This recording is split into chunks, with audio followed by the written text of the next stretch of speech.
Hello friends, doctor Mushtaq Ansari Ayurvedacharya health YouTube channel में आप सभी का बहुत बहुत स्वागत है।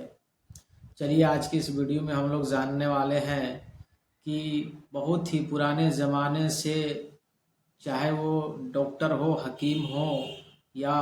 पुराने विद्वान वैद्य हो, वो एक ही बात का उपयोग करते आए हैं या कहते आए हैं। उनका ये कथन है, उनका ये कहना है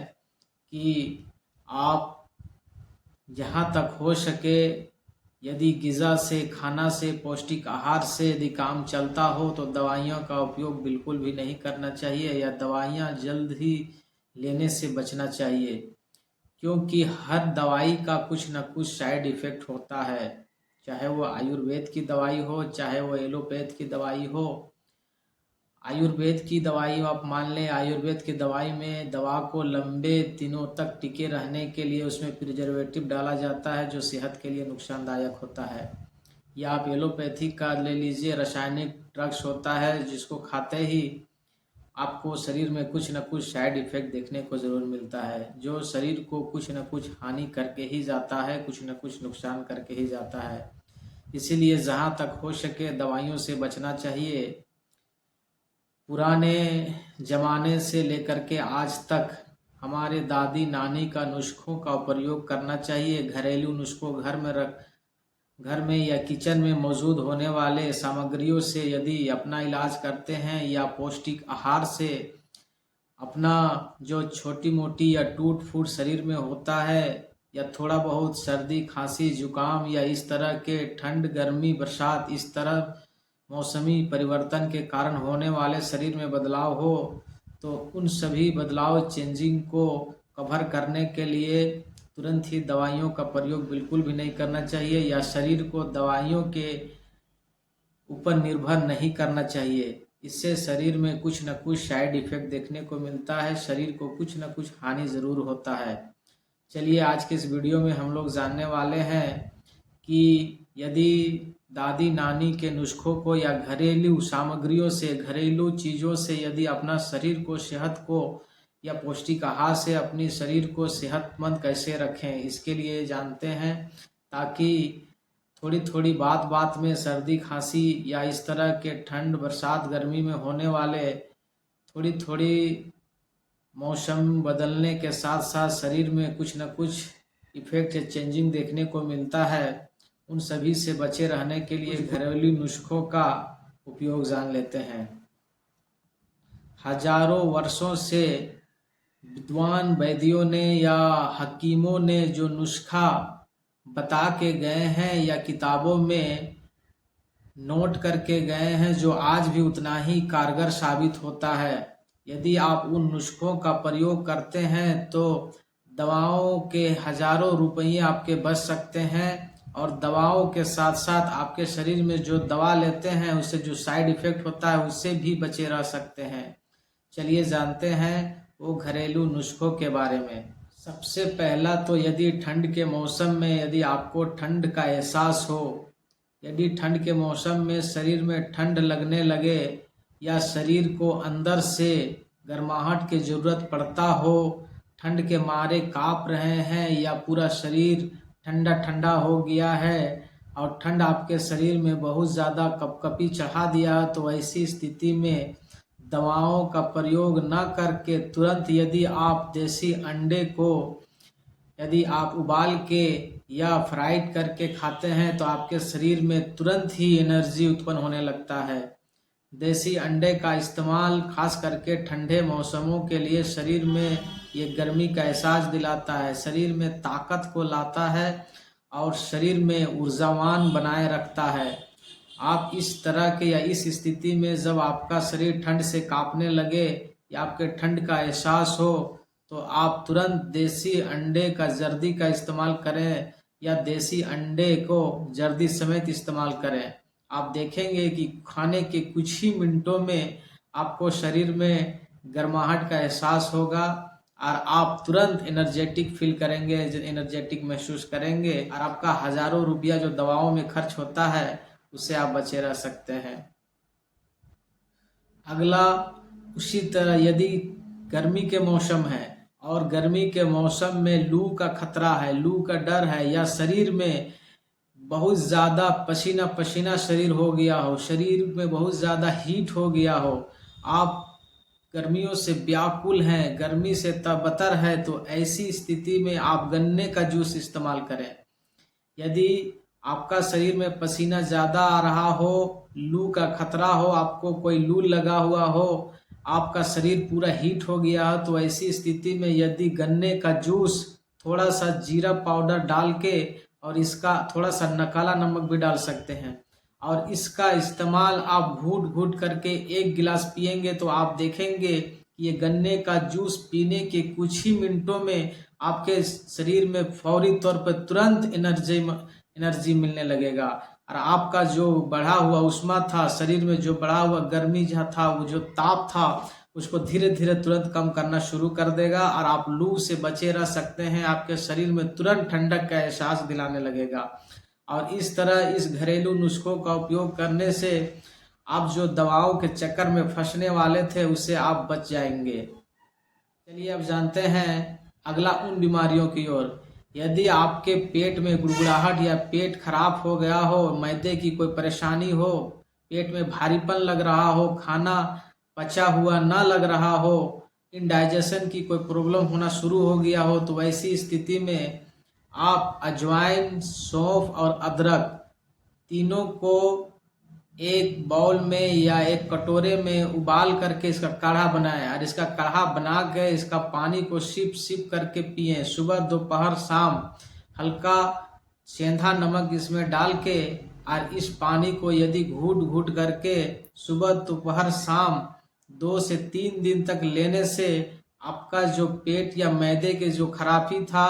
पेट में भारीपन लग रहा था, गैस, गुड़गुड़ाहट, ब्लोटिंग, इस तरह की तमाम समस्याओं से आपको धीरे धीरे निजात मिल जाएगा और ये 100% कारगर नुस्खा है। इसका कोई भी साइड इफेक्ट नहीं है और आप नेचुरली प्राकृतिक तौर पे आपको भूख लगने लगेगा खुल के, इंडाइजेशन की जो समस्या है वो भी ठीक हो जाएगा, डाइजेस्टिव सिस्टम से जुड़ी जितनी भी समस्याएं थी वो धीरे धीरे ठीक होने लगेगा। चलिए आगे बढ़ते हैं और जानते हैं अगला घरेलू नुस्खों की तरफ। यदि आपके शरीर में बलगम बनने लगे, यदि ठंड के मौसम शुरू हो और ठंड के मौसम में यदि बलगम ज़्यादा बनता हो, छाती में भारीपन लगता हो, सांस लेने में कोई समस्या हो, बलगम के कारण खांसी आता हो, तो ऐसी स्थिति में गाजर और चुकंदर का जूस पीना शुरू कर दें। इस तरह से बलगम से उत्पन्न होने वाली जितनी भी समस्याएं हैं उन सभी समस्याओं में यदि आप गाजर और चुकंदर ये दोनों को बराबर मात्रा में मिला के मिक्सी में ग्राइंड करके इसका जूस निकाल ले 1 गिलास। इस तरह से आपके शरीर में जब बलगम ज़्यादा बनने लगे और इस तरह बलगम बनने से होने वाली तमाम समस्याओं में आप एक गाजर और चुकंदर दोनों को बराबर मात्रा में मिला करके और इसका जूस निकाले 1 गिलास। इसमें अदरक 1 इंच अदरक का टुकड़ा डाल दें और 1 चुटकी दालचीनी और थोड़ी सी स्वाद अनुसार सेंधा नमक डाल दें और सभी को मिला के और 1 गिलास जूस निकालें और इस जूस को आग में गुनगुना गर्म करें। गुनगुना गर्म करके गुनगुना सिप सिप करके पिए। हर रोज 1 गिलास इस जूस को पीने से आपका बलगम धीरे धीरे ठीक होने लगेगा और लंग्स में जितनी भी बलगम का प्रोडक्शन हो रहा था, बलगम के कारण खांसी, सांस लेने में कठिनाई या सीटी जैसी आवाज आना, इस तरह की तमाम समस्याएं धीरे धीरे ठीक होने लगेगा और आपका इम्यूनिटी मजबूत होगा, स्ट्रांग होगा और आपके शरीर में बलगम बनना धीरे धीरे बंद हो जाएगा। अगला, यदि आपका लीवर कमज़ोर हो या आपका लीवर में कोई समस्या हो, लीवर आपका कमज़ोर हो, तो आपको चाहिए कि पपीते का नियमित सेवन करें, क्योंकि पपीते में वो ताकत होती है, पपीते में नेचुरली वो सल्ट पाया जाता है जो आपके लीवर को क्लीन करता है। ये लीवर को क्लीन करके लीवर को स्ट्रॉन्ग करने का काम करता है। या फिर आप धनिया और पुदीना दोनों का चटनी बना के चटनी को इस्तेमाल करें। आप धनिया और पुदीना की चटनी यदि लगातार हर रोज लेते हैं नियमित रूप से, तो ये भी आपके लीवर को डिटॉक्स करेगा, आपके लीवर को स्ट्रॉन्ग करेगा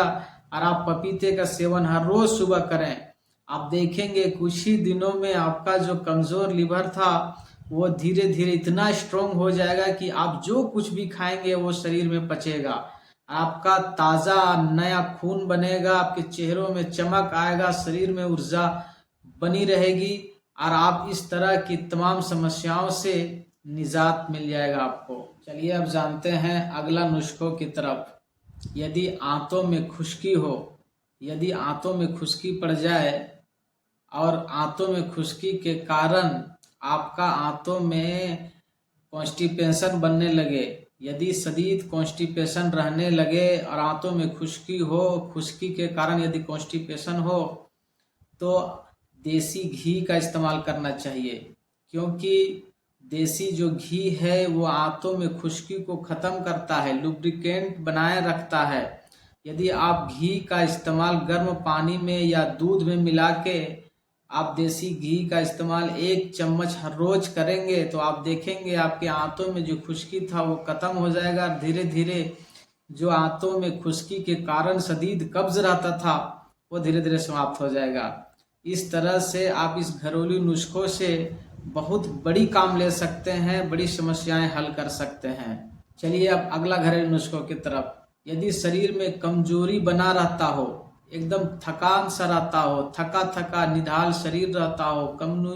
इम्यूनिटी कमज़ोर रहता हो, या किसी काम को करने में मन ना लगता हो, या आप थोड़ी सी काम करने में आपका जो सांसें हैं वो फूलने लगता हो, पैर हाथ खींचने लगे, कमजोरी महसूस हो, निढाल सा शरीर हो, आलस हो, सुस्त हो, तो इस तरह की तमाम समस्याओं में आप गुनगुना दूध का इस्तेमाल करें। यदि गाय का देसी घी मिला करके यदि इसमें 1 चुटकी दालचीनी मिला के या गुनगुना दूध का इस्तेमाल आप करेंगे तो आप देखेंगे फौरी तौर पर तुरंत आपके शरीर में एनर्जी बनना शुरू हो जाएगा। और धीरे धीरे आपके शरीर में नियमित दूध का सेवन करते रहने से ये कुछ ही दिनों में आपके शरीर में जो इम्यूनिटी कमज़ोर या निढाल शरीर, सुस्त, आलस, इस तरह की तमाम समस्याएं दूर होगा और धीरे धीरे आपकी कमजोरी जो थी वो पूर्णतः समाप्त हो जाएगा। चलिए आप बढ़ते हैं अगला घरेलू नुस्खों की तरफ। यदि दिमाग में कोई कमजोरी हो या कोई चीज़ आप रख के भूल जाते हो, आपका जो याददाश्त है वो कमज़ोर है, या पढ़ने लिखने में मन नहीं लगता है, या पढ़ा लिखा या कुछ चीज़ जो याद है वो तुरंत भूलने की बीमारी हो, या बच्चे जिसके कमज़ोर हो उसको याद करने का जो कैपेसिटी है वो कमज़ोर है, बच्चे किसी चीज़ को याद करके तुरंत भूल जाता हो, तो वैसी स्थिति में अखरोट और बादाम को दोनों को मिक्स करके और शहद के साथ देना चाहिए। यदि शहद के साथ अखरोट और बादाम को देने से, इसका नियमित सेवन करने से कुछ ही दिनों में ये जो भूलने की जो बीमारी था वो धीरे धीरे कम होगा, आपका मेमोरी पावर स्ट्रोंग होगा और सोचने समझने की शक्ति बढ़ेगी। इस तरह से इन घरेलू नुस्खों को नियमित कुछ दिन तक, लंबे समय तक लेते रहने से पूरी तरह से आपके जो याददाश्त की जो कमजोरी थी, कमी थी, वो पूरी तरह से समाप्त हो जाएगा। यदि किसी का दिल कमजोर हो, किसी के दिल कमजोर होने के कारण उसकी दिल जोर जोर से धड़कता हो, या किसी चीज को या खतरे वाली चीजों को देख लेने से दिल धड़कना शुरू कर दे, या डरने लगे, या डर के कारण पूरे शरीर कपाने लगे, थरथराने लगे, पूरे शरीर हिलने लगे, ये सब दिल की कमजोरी के कारण ऐसा होता है। तो ऐसी स्थिति में चाहिए कि वैसे व्यक्तियों को अनार का जूस, हर रोज 1 गिलास अनार का जूस लेना चाहिए, या संतरे का जूस पीना चाहिए। अनार और संतरे का जूस नियमित कुछ दिनों तक पीते रहने से दिल की जो कमजोरी है वो खत्म होगा, आपका दिल मजबूत होगा, स्ट्रोंग होगा, इससे आपकी जो कुव्वत में इजाफा होगा और आप एक मजबूत और स्ट्रोंग दिल वाला बनेंगे। इस तरह इस घरेलू नुस्खों को अपनाते रहने से आप महंगे महंगे दवाइयों के चक्कर में फंस के अपना सेहत को बर्बाद करने से बचे रह सकते हैं और दवाइयों के साइड इफ़ेक्ट से लंबे समय तक बचे रह सकते हैं। दवाइयों का उपयोग तब करना चाहिए जब इन घरेलू नुस्खों से काम न बनता हो, या फिर आपकी मर्ज इतनी बढ़ गई हो कि इन ग़िज़ा से या खाने वाले पौष्टिक आहार से काम न बन रहा हो, दवा का लेना ज़रूरी पड़ जाए, तो ऐसी स्थिति में दवा का उपयोग ज़रूर करना चाहिए। लेकिन जहाँ तक हो सके, यदि हमारा काम पौष्टिक आहार से, ग़िज़ा से, घर के घरेलू सामान से, खाने पीने के चीज़ों से यदि छोटी छोटी समस्याएं हल हो जाती हो, तो ऐसी स्थिति में दवाओं से बचना चाहिए। दवा लेने से हमेशा बचने का प्रयास करना चाहिए। ऐसा करने से दवा का जो साइड इफ़ेक्ट है उससे भी बचे रह सकते हैं, और दवा के जो महंगे खर्च है वो आपको हज़ारों रुपया बच सकते हैं। इस तरह आप घरेलू चीज़ों को उपयोग करके और अपनी जो जीवन शैली है उसको सुधार सकते हैं, और लंबी उम्र, लंबी आयु को आप प्राप्त कर सकते हैं। चलिए, आज के वीडियो में इतना ही। हम अगले वीडियो में फिर मिलेंगे हेल्थ से रिलेटेड कोई नई जानकारी के साथ। यदि आप इस चैनल में पहली बार हो तो इस चैनल को सब्सक्राइब कर लें और बेल आइकन की नोटिफिकेशन ऑन कर दें, ताकि इस चैनल में हेल्थ से रिलेटेड जब भी कोई नई वीडियो अपलोड हो तो इसका नोटिफिकेशन सबसे पहले आप तक पहुंच सके। क्योंकि इस चैनल में हम हेल्थ से रिलेटेड बहुत सारे महत्वपूर्ण इन्फॉर्मेशन लेके आते रहते हैं। वीडियो को पूरा देखने के लिए शुक्रिया।